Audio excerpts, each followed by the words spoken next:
Okay, sakto.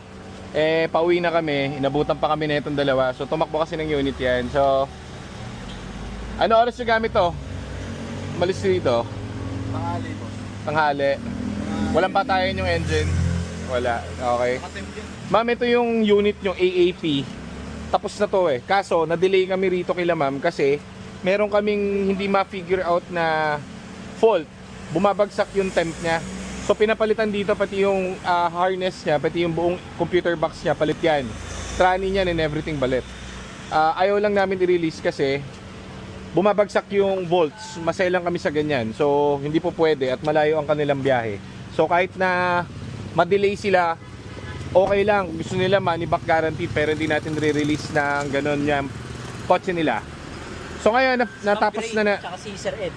Sina? Si Ma'am? Sir Ed. Si Sir Ed, saka si Ma'am Gray. Okay. So ngayon ma'am, natapos na namin yung fault. Nag-promise kami na matatapos namin yung unit. So, tapos na siya. Abanti mo nga onti para makita lang dito nila, madam. Galing sila ngayon sa... Saan ba kayo galing, pare? Cavite to Bulacan. Tapos, Dito. ilang oras biyahe nyo? Kanina pa kayong tanghali? 146 kilometers. Okay. Hindi, 156 kilometers. Ano, pwede na natin release to? Okay na? Wala na yung volts niya na bumabagsak.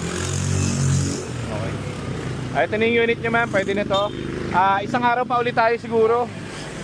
So pasensya na kayo, medyo marumi at binarubal nila yun sa mga malalayang lugar. Ganda aircon. Temp, okay. 85 lang. Kanina pa yung tanghali. Very good. Pwede na to siguro? No? Okay na to. Hindi ka naman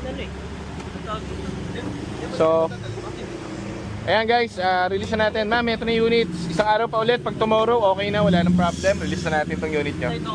Okay. Buti hindi natin release nung nakaraan, no? Buti naintindihan tayo nila, ma'am, no? Very good. Kesa magka-problem yung re-release nating kotse. Kesa sa kanila. Tirahin na natin ngayon. Yeah. Okay. Uwi time.